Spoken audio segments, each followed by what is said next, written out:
미륵불이 부처님께 여쭈었습니다. 무엇이 궁극적인 해탈인지, 단 한마디로 모든 이들을 순식간에 열반의 깨달음에 이르게 할 수 있는가? 그 말이 떨어지자마자 법회에 모인 대중은 일제히 숨을 죽이고 그 대답을 기다렸습니다. 샵사인 불교 샵사인 불가 샵사인 불법 샵사인 불학지식 샵사인 불학지혜 샵사인 수심수행 샵사인 불교문화 샵사인 선호인생 샵사인 전통문화. 영구산 정상에는 구름이 자욱하게 깔려 있고 그곳에서는 무수한 중생의 운명이 걸린 특별한 법회가 열리고 있었습니다.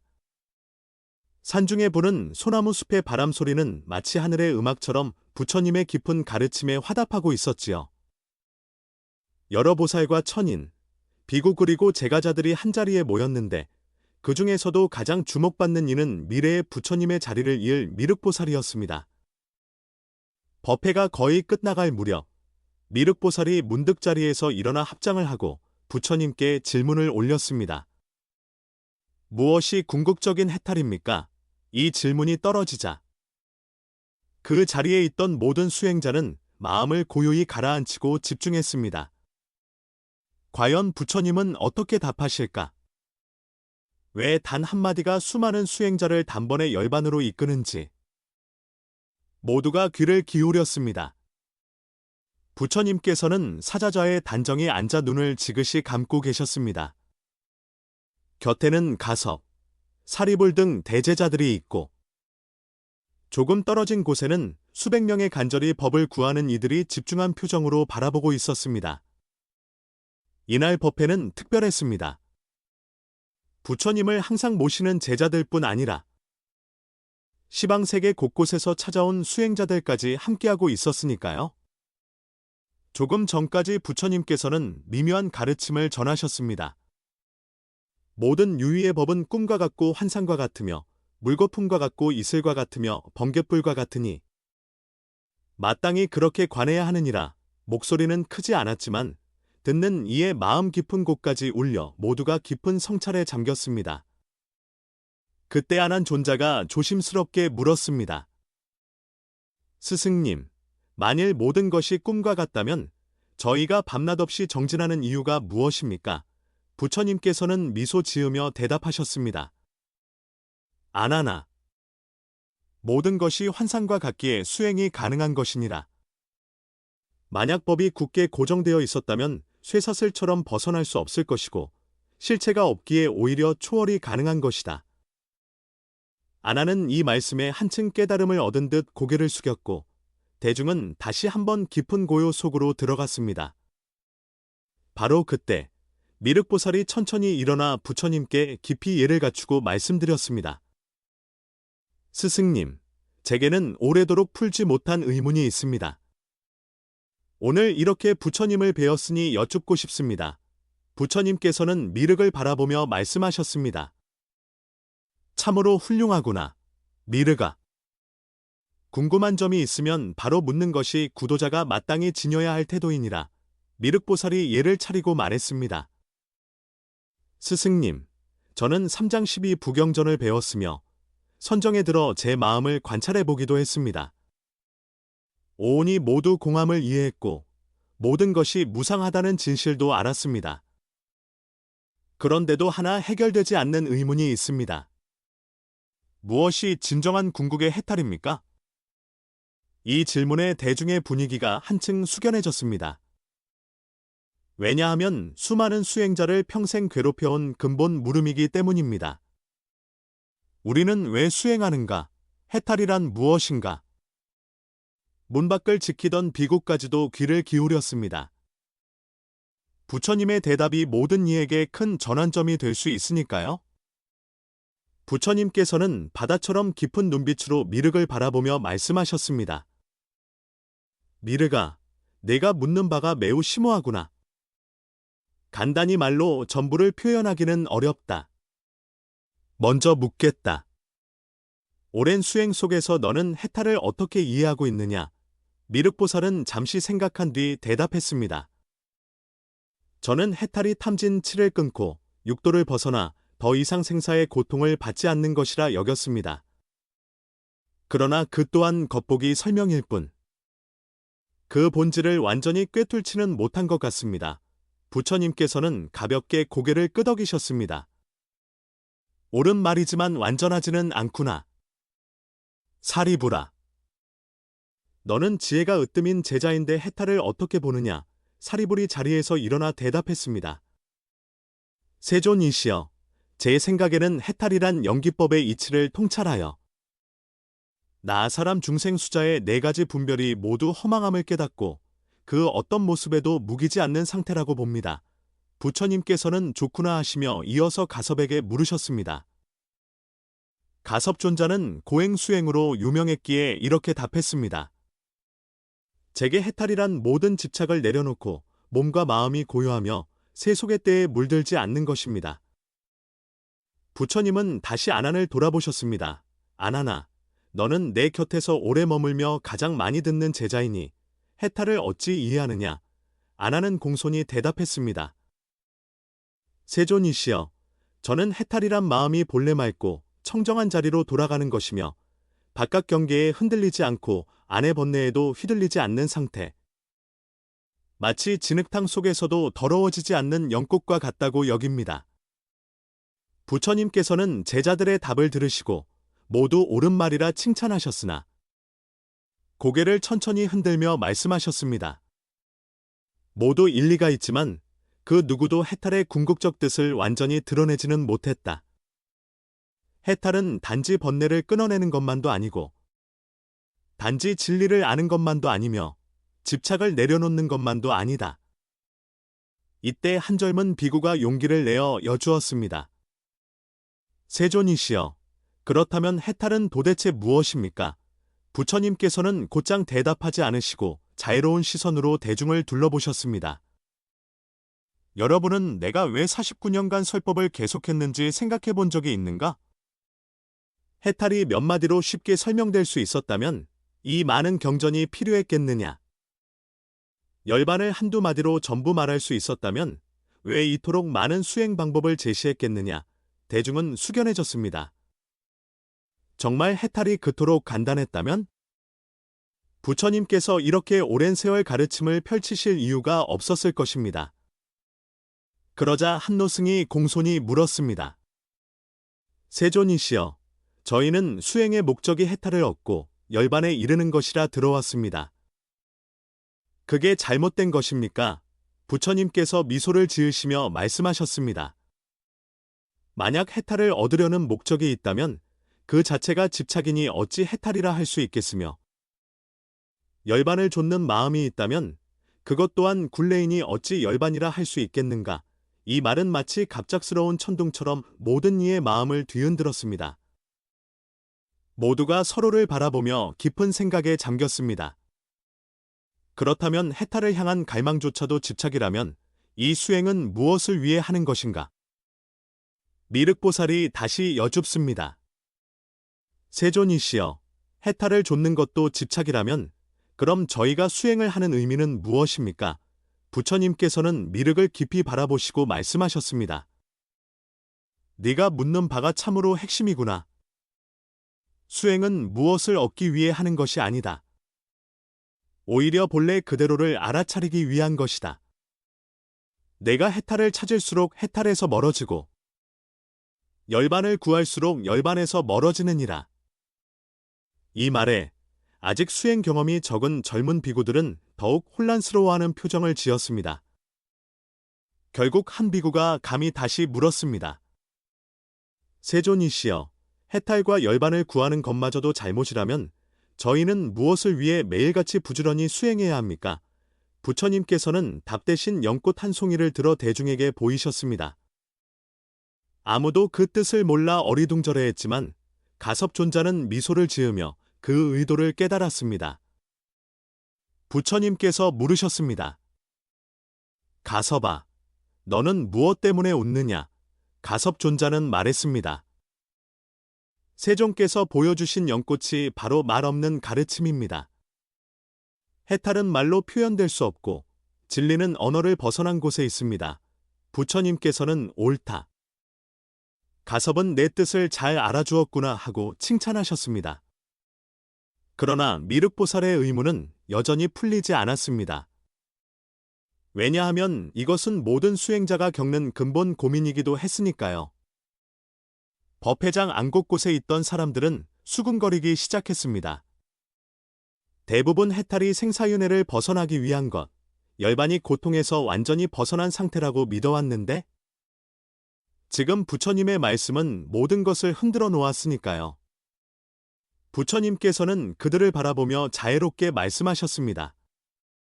그대들이 놀라는 것도 무리가 아니다. 그렇다면 내가 묻겠다. 병이 든 사람이 약을 먹는 이유가 무엇인가? 한 비구가 대답했습니다. 당연히 병을 치료하기 위해서입니다. 부처님께서 다시 물으셨습니다. 그렇다면 병이 나은 뒤에도 계속 약을 붙들고 있을 필요가 있겠느냐? 대중은 고개를 저었습니다. 아니요. 없습니다. 부처님께서는 미소 지으며 말씀하셨습니다. 바로 그렇다. 수행은 약을 먹는 것과 같고 해탈은 병이 완치된 상태와 같다. 병이 다 나으면 약을 저절로 내려놓게 되지. 굳이 내가 약을 버리겠다고 집착할 필요가 없는 것이다. 만약 약을 내려놓아야 한다고 일부러 그 사실만을 붙든다면 그것마저 새로운 집착이 된다. 이 비유의 대중은 깨달음의 빛을 조금씩 찾는 듯 보였습니다. 그러나 미륵보살은 여전히 묻습니다. 스승님, 말씀대로라면 해탈을 애써 구하지도 말아야 하고 열반을 목적으로 삼아도 안 된다면 결국 저희는 어떻게 수행해야 합니까? 대중은 숨을 죽이고 부처님만 바라보았습니다. 이 의문에 대한 해답이야말로 모든 수행자가 갈망하는 바이니까요. 그 순간 부처님께서는 살짝 눈을 감았다가 부드러운 미소를 지으며 다시 눈을 뜨셨습니다. 그리고 단 한마디를 천천히 내뱉으셨습니다. 그 말은 마치 깊은 어둠을 비추는 번갯불처럼 대중의 마음을 환하게 했습니다. 해탈은 당장 여기 지금이며 본래부터 구족하였고 결코 밖에서 얻는 것이 아니다. 부처님의 목소리는 잔잔했지만 듣는 이들의 마음 속에는 천년 얼어있던 얼음이 단숨에 녹아내리는 듯한 따스함이 전해졌습니다. 평범해 보이는 그 한마디는 곧 열쇠가 되어 수많은 수행자의 내면에 걸린 자물쇠를 단숨에 열어젖혔습니다.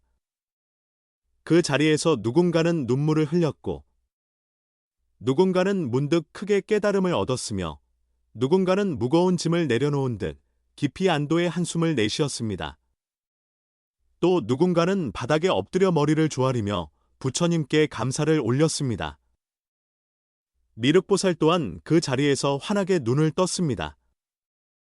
자신이 왜 그토록 오랜 수행에도 늘 뭔가 부족하다고 느꼈는지 바로 그 순간에 분명히 알게 되었습니다. 해탈을 외부에서 찾으려 했기에 자기 본래 마음으로 돌아갈 생각을 놓치고 있었던 것이지요. 부처님께서는 대중의 각자 다른 체험을 보시고 말씀을 이으셨습니다. 여러분, 내가 오랜 세월 설법을 펴온 이유를 이제는 알겠느냐? 결국 이 한 가지를 알려주고 싶었을 뿐이다. 그대들은 본래 부처이고 해탈은 본래 그대들 마음속에 있으며 열반은 저 멀리에 있는 어떤 곳이 아니라 바로 이 자리에도 있다는 것을 사리불이 여주었습니다. 세존이시여, 만약 해탈이 본래 갖추어져 있다면 우리는 왜 수행해야 합니까? 부처님께서는 잔잔히 웃으시며 대답하셨습니다. 그 질문을 한다는 것 자체가 수행이 필요한 이유다.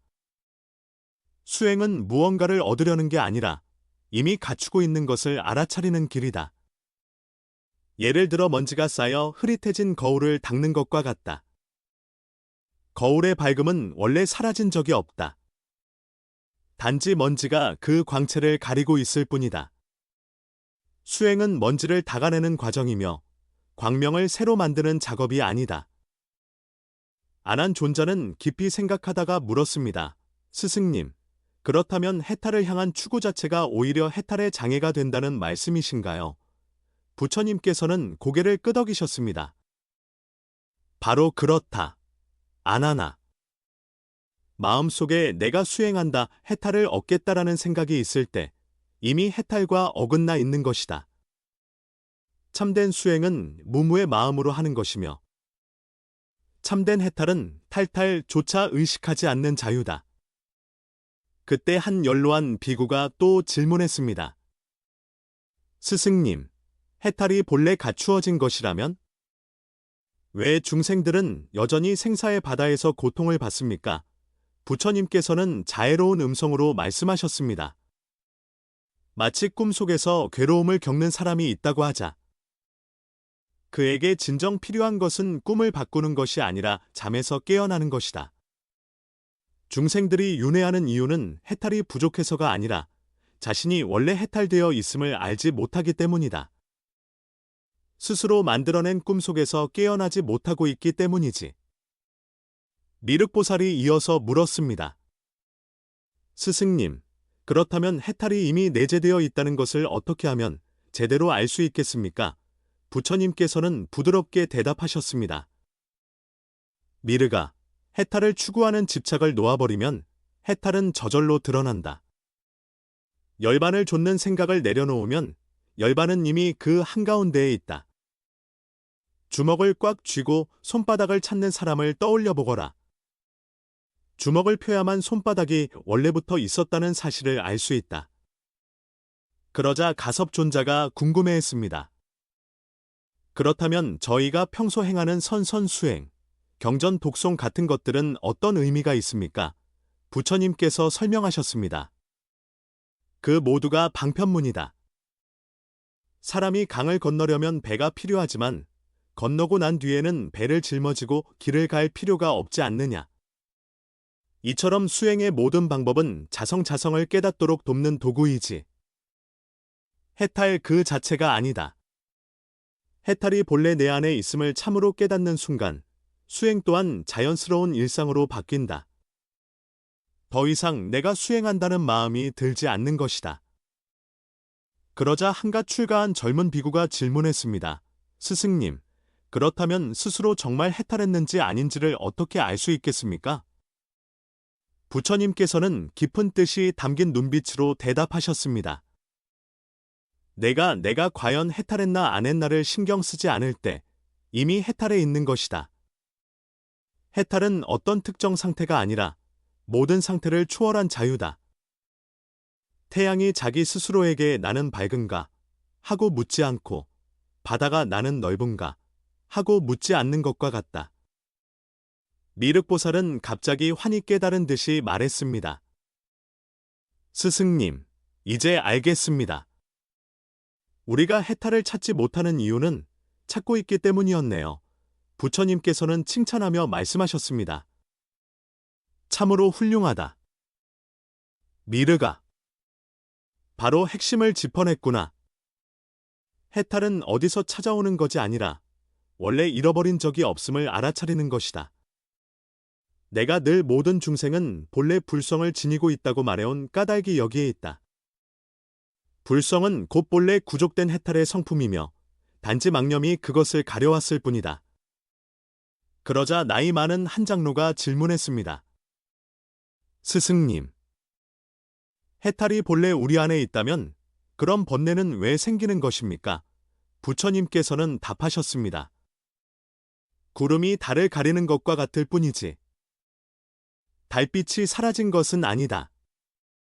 번뇌는 마음의 한 현상으로 마치 물결이 물의 한 형상인 것과 같다. 물결은 물이지만 결국 물이 물결이기도 하다. 마음이 번뇌를 일으키지만 번뇌의 본질 또한 결국 마음이다. 이를 바로 통찰한다면 번뇌에 매이지 않고 그 본질을 관조할 수 있게 된다. 안한존자가 말을 이었습니다.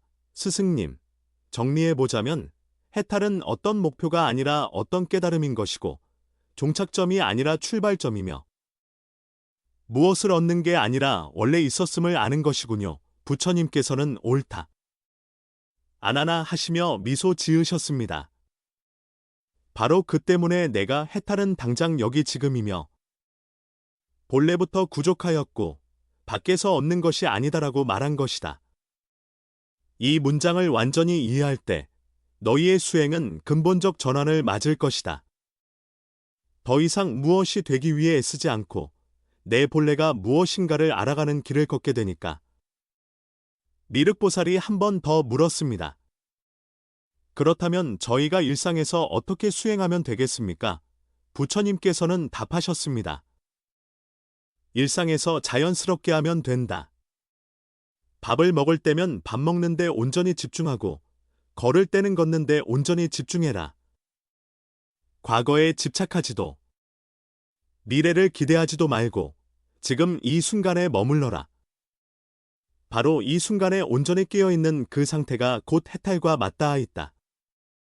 해탈은 지나간 어제에도 아직 오지 않은 내일에도 있지 않고 오직 지금 이 자리, 지금 이 순간에 있다. 사리불이 걱정스럽게 여주었습니다. 스승님, 혹시 이 말씀이 잘못 전해져서 누군가 어차피 해탈은 본래 구족되었다니 수행할 필요가 없다고 여길까 두렵습니다. 부처님께서는 이해한다는 듯 고개를 끄덕이시며 대답하셨습니다. 자주 생기는 오해다. 보물이 내 집안에 있다고 해도 그 위치를 모르면 못 찾는 것과 같다. 수행은 해탈을 새로 만드는 일이 아니라 내 안에 본래 있는 해탈을 발견하는 일이다. 그래서 내가 무소득 아무것도 얻을 게 없음이라 말한 것이다. 진정한 얻음이란 사실은 한 번도 잃어본 적이 없었다는 깨달음일 뿐이다. 그때 한 비구니가 정중히 여주었습니다. 스승님, 그렇다면 해탈이 본래 내재된 것이라면 열반은 무엇이며 해탈과 열반은 또 어떻게 다른 것인가요? 부처님께서는 부드럽게 대답하셨습니다. 매우 중요한 질문이구나. 해탈은 새로운 깨달음의 상태이고 열반은 존재의 본질적 상태라고 할 수 있다. 완전한 해탈에 이르면 열반의 경지를 체험하게 된다. 열반은 어디 한 곳에 존재하는 곳이 아니라 생사 자체가 본래 꿈 같음을 꿰뚫어보는 최고의 자각이다. 나는 이를 오지도 않고 가지도 않기에 열애라 한다고 이야기해왔다. 이 말을 들은 미륵보살은 깊이 고개를 숙였습니다. 스승님, 오늘 제게 주신 그 한마디가 마치 머릿속 안개를 걷어내는 듯합니다. 이제야 왜 제가 그토록 노력해도 공허함을 느꼈는지 알았습니다. 밖에서 보리심을 찾으려고만 했지 제 본래 마음을 돌아보지 않았던 겁니다. 부처님께서는 미소 지으며 말씀하셨습니다. 그래서 너는 미래에 반드시 부처가 될 것이니라. 오늘 체득한 진리를 명심하여 앞으로의 길을 밝히도록 하여라. 이윽고 부처님은 대중을 두루 살피시며 말씀을 맺으셨습니다. 여러분, 오늘 법회는 이것으로 마치겠다. 다만 부탁하고 싶은 말이 있다.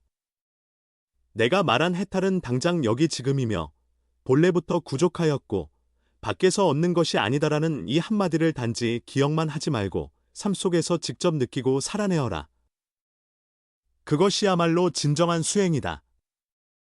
법회가 끝나고 대중은 저마다 흩어졌지만 부처님의 그 한마디는 모두의 가슴 속에 깊게 남았습니다. 해탈은 당장 여기 지금이며 본래부터 구족하였고 밖에서 얻는 것이 아니다. 이미 어떤 이는 그 자리에서 깨달음을 열었고 또 어떤 이는 그 뜻을 천천히 체득해야 했지만 단 한 가지 분명한 사실은 모든 수행자가 그날 이후로 수행의 근본 관점을 완전히 바꾸게 되었다는 점이었습니다. 부처님의 해탈은 당장 여기 지금이며 본래부터 구족하였고 밖에서 얻는 것이 아니다라는 그 말씀은 결국 수행의 궁극적 이치를 밝힌 것이었습니다. 진정한 해탈은 저 먼 곳에 있는 무언가가 아니라 바로 우리의 현재 마음 한가운데에 있으며 밖에서 쟁취해 오는 것이 아니라 안에서 깨어남으로써 알게 되는 것입니다. 우리가 해탈을 반드시 얻어야겠다며 움켜쥘 때는 오히려 멀어지지만 그 집착을 놓아버리는 순간 지금 여기서 자유로움을 느끼게 됩니다. 부처님께서 여러분은 본래 부처라고 늘 강조하신 이유도 바로 이것이지요. 우리 안에는 본래 불성이 깃들어 있고 그 불성 자체가 해탈의 칸이자 완성된 열매입니다. 부처님의 이 한마디는 수많은 수행자가 평생 품어왔던 의문을 단숨에 해결해 주었습니다. 해탈이 어딘가 먼 곳에 있는 목표가 아니라 바로 내 마음속 본래의 빛이라는 사실, 그것을 새삼 확인하게 되었기 때문입니다. 해탈은 결국 얻어야만 하는 어딘가의 것이 아니라 잊고 있었던 이미 갖추어진 것을 되찾는 길이라는 점, 그리고 그 길의 모든 과정이 바로 우리가 밟아가야 할 수행임을 깨닫게 해주는 소중한 가르침이었습니다.